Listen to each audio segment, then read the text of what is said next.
وہ ہمارے باپ تھے، دادا تھے، ہمارے پردادا تھے، کون تھے نہیں معلوم، وہ ہمارے بابا تھے، فلاں تھے، نبی کی حدیث کے خلاف ہو جائے.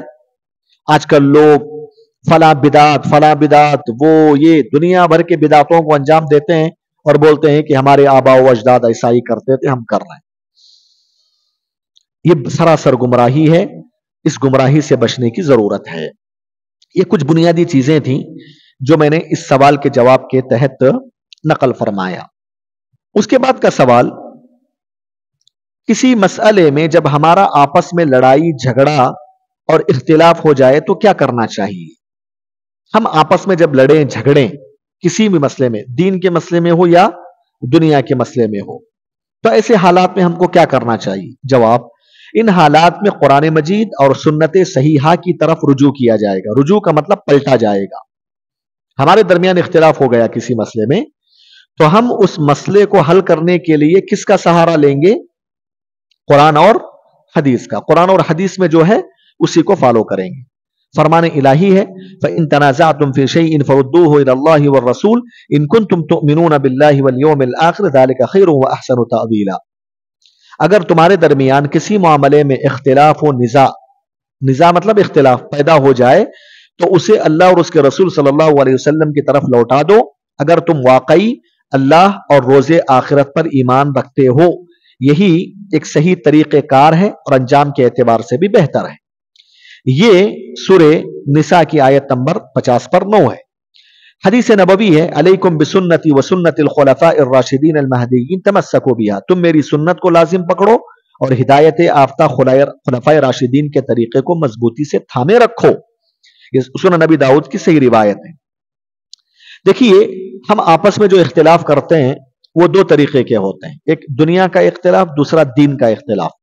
ان دونوں اختلافی مسائل میں ہم کتاب و سنت کی روشنی میں حل کریں گے. دنیا کے آپسی لڑائی جھگڑے، اس کی مثال کے طور پہ جائیداد کا مسئلہ لے لیجیے. آپ جائیداد کی تقسیم کا مسئلہ آ گیا، آپس میں بھائی بہنیں لڑ رہے ہیں، بول رہے ہیں کہ نہیں مجھے اتنا حصہ ملنا چاہیے، مجھے اتنا حصہ ملنا چاہیے.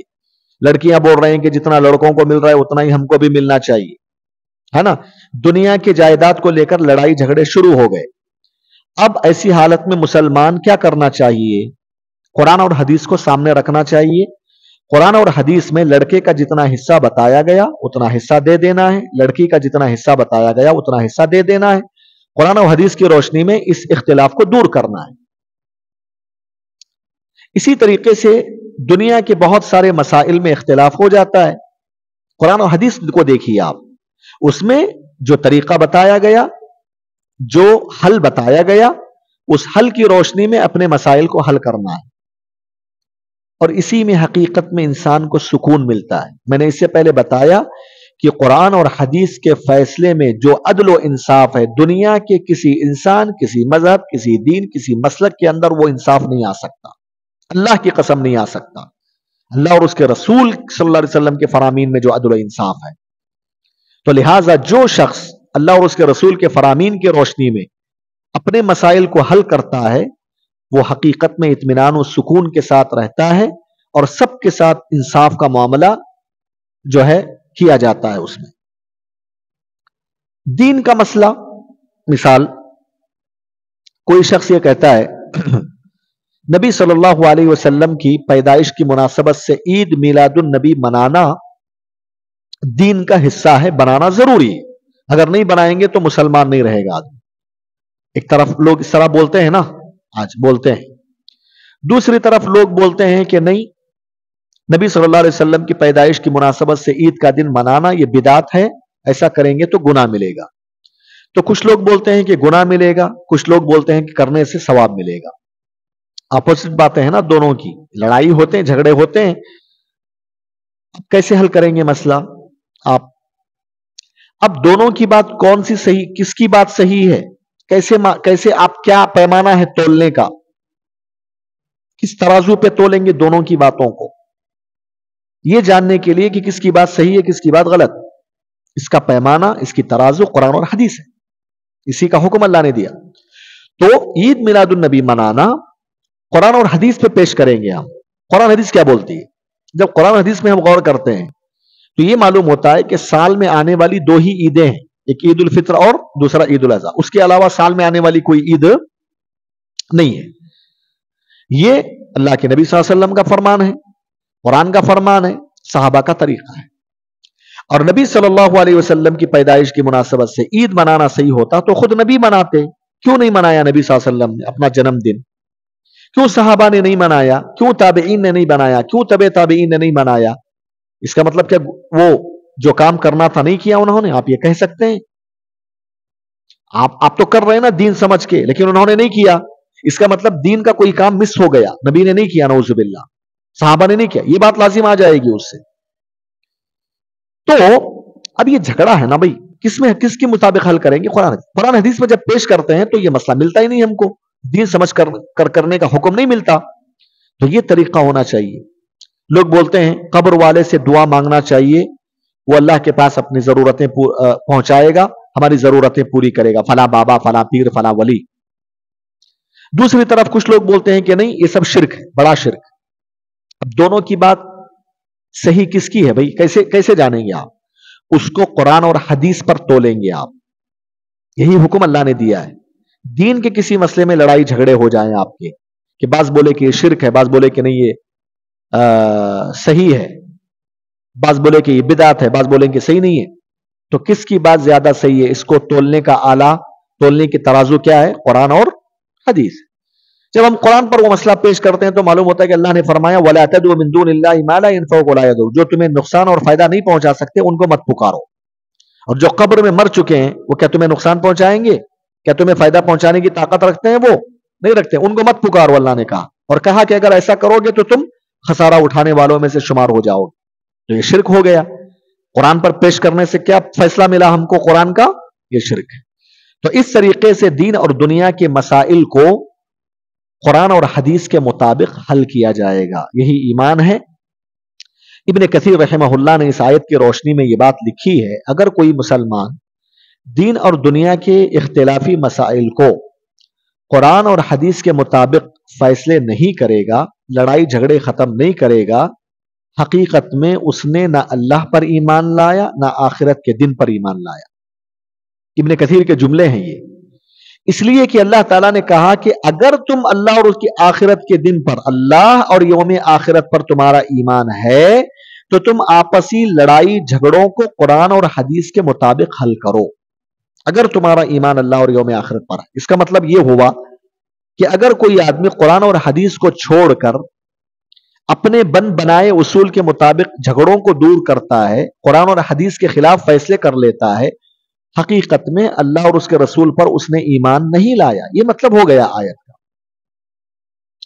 اور اللہ تعالیٰ نے فرمایا جو کوئی مسلمان آپسی اختلافات، لڑائی اور جھگڑوں کو قرآن اور حدیث کے خلاف فیصلے کرے گا، حل کرے گا، تو اس کی زندگی بہتر ہوگی، انجام کے اعتبار سے وہ سب سے بہتر چیز ہوگی، اس کا انجام اچھا ہوگا۔ طلاق خلا کے مسئلے ہوتے، لوگ جو ہے اپنے طور طریقے سے فیصلہ کرنے بیٹھ جاتے۔ قرآن میں طریقہ بتایا گیا، پہلی طلاق ہوگی تو اس کی عدت کیا ہوگی، دوسری طلاق ہوگی تو عدت کیا ہوگی، تیسری طلاق ہوگی تو کیا حکم ہوگا، خلا لینے کا طریقہ کیا ہے، خلا کی عدت کیا ہے، تمام چیزیں واضح ہیں۔ لوگ قرآن و حدیث کو چھوڑ کر کسی اور ذریعے سے مسائل حل کرنے کی کوشش کرتے ہیں، ایسے لوگ کبھی اطمینان ان کو نہیں ملے گا، انجام کے اعتبار سے وہ صحیح نہیں ہوگا، ان کا انجام غلط ہوگا، ان کا انجام برا ہوگا، دنیا میں بھی ان کو دیکھنا پڑے گا، آخرت میں تو اس کی سزا ہے ہی، قرآن و حدیث کے خلاف فیصلے کرنے کی وجہ سے۔ ذالک خیر و احسن تأویلا، یہ اختلاف اور انتشار کو قرآن اور حدیث کے طرف لوٹانا، اس کو جڑ ماننا، اس کے مطابق فیصلے کرنا، یہ انجام کے اعتبار سے سب سے بہترین چیز ہے۔ میں آپ کو بتاؤں، صحابہ کرام رضوان اللہ علیہم اجمعین کے درمیان جب اختلاف ہوتا تو وہ قرآن اور حدیث کے مطابق اپنے مسائل کو حل کرتے۔ کئی مثالیں آپ کو ملیں گی، ایک دو مثالیں میں دیتا ہوں۔ اللہ کے نبی صلی اللہ علیہ وسلم کی جب وفات ہوئی، وفات جس دن ہوئی پیر کے دن، اسی وقت صحابہ کرام نے نبی صلی اللہ علیہ وسلم کو نہلانے سے پہلے، آپ کو دفن کرنے سے پہلے، آپ کو کفنانے سے پہلے، آپ کی نماز جنازہ پڑھنے سے پہلے سب سے پہلا کام آپ نے یہ کیا کہ خلیفہ منتخب کیا جائے، کہ کس کو خلیفہ بنانا ہے۔ مسجد نبوی سے تھوڑی دوری پر سقیفہ بنی سعیدہ ایک جگہ کا نام ہے، آج بھی وہاں پر وہ جگہ موجود ہے۔ اس جگہ پر مہاجر اور انصاری صحابہ جمع ہوئے، کس مدعے کے لیے؟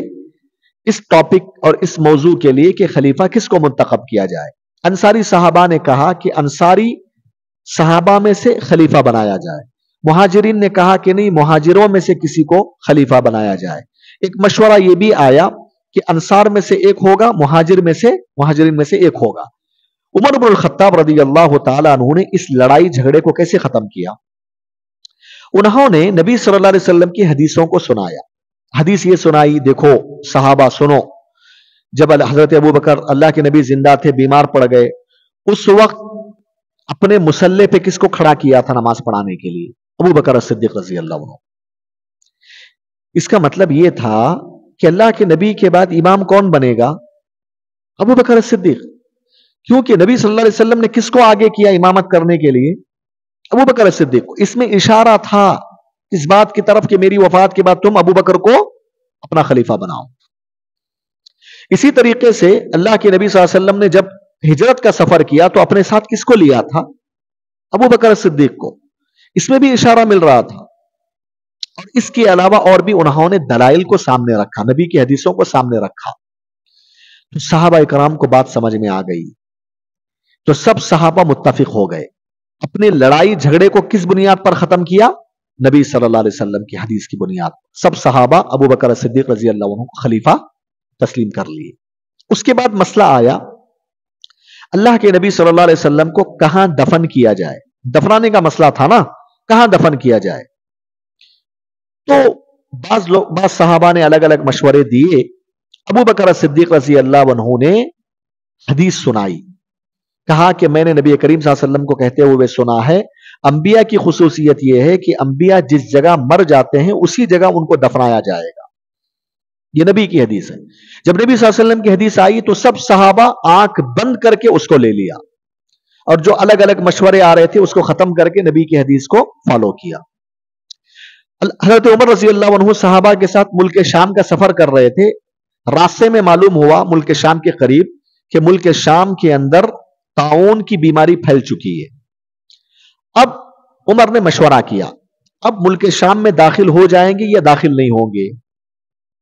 بس صحابہ نے کہا کہ جب ہم آ گئے ہیں تو جائیں گے، تقدیر میں اگر مرنا ہے تو مریں گے، نہیں تو نہیں مریں گے، ہم تقدیر سے بھاگیں گے کیا؟ عمر نے کہا، بعض صحابہ نے یہ مشورہ دیا کہ نہیں، جب معلوم ہو گیا کہ وہاں بیماری ہے تو اندر نہیں جائیں گے، ہم اس شہر میں نہیں جائیں گے۔ حضرت عمر کو یہی مشورہ پسند آیا، حضرت عمر کی بھی یہی رائے تھی کہ جب بیماری آ گئی ہے تو وہاں نہیں جائیں گے۔ اب جب یہ الگ الگ مشورے آ رہے تھے، اختلاف ہو رہا تھا، جانا کیا نہیں جانا، بعض بول رہے تھے جائیں گے، بعض بول رہے تھے نہیں جائیں گے۔ اسی دوران عبد الرحمن ابن عوف رضی اللہ عنہ نے حدیث سنائی، کہا کہ امیر المومنین مجھے ایک حدیث یاد ہے نبی صلی اللہ علیہ وسلم۔ حدیث یہ ہے کہ جب کسی جگہ طاعون پھیلتا ہے، وہاں کے لوگ اس شہر کو چھوڑ کر باہر نہ نکلیں، اور باہر کے لوگ اس شہر میں داخل نہ ہوں۔ یہ اللہ کے نبی صلی اللہ علیہ وسلم کی حدیث ہے، میں نے سنا ہے۔ عمر رضی اللہ تعالیٰ عنہ نے اور دیگر صحابہ نے جب یہ حدیث سنی، اسی کو فالو کیا اور اس میں داخل نہیں ہوئے۔ اس طریقے سے صحابہ کرام اپنے لڑائی اور جھگڑوں کو ختم کرتے تھے، اختلافات کو ختم کرتے تھے۔ آسان طریقہ تھا، نبی کی حدیث میں کیا ہے، قرآن میں کیا ہے، اس پر جمع ہو جاتے تھے۔ آج بدقسمتی سے لوگ پتہ نہیں، قرآن اور حدیث کی بات آتی ہے تو ہضم نہیں ہوتی ان کو، بس ان کی خواہشات، ان کی جائیداد، پیسہ، فلاں والعیاذ باللہ۔ اللہ تعالی ہماری حالتوں پہ رحم فرمائے۔ اس کے بعد نبی صلی اللہ علیہ وسلم نے حدیث میں فرمایا نا، میری سنت کو، خلفائے راشدین کو سنت کو لازم پکڑو۔ اصل اس حدیث سے پہلے کچھ ٹکڑا ہے۔ حدیث کا ٹکڑا یہ ہے، من یعش منکم بعدی فسیری اختلافا کثیرا فعلیکم بسنتی وسنت الخلفاء الراشدین المہدیین تمسکوا بها وعضوا علیہا بالنواجذ۔ آپ نے کہا میرے اس دنیا سے گزرنے کے بعد، میری وفات کے بعد، تم دین کے سلسلے میں بہت سارا اختلاف دیکھو گے، یعنی دین کے مسئلے میں، کہ کوئی کسی کو بدعت بول رہا ہے، اسی کام کو کوئی سنت بول رہا ہے،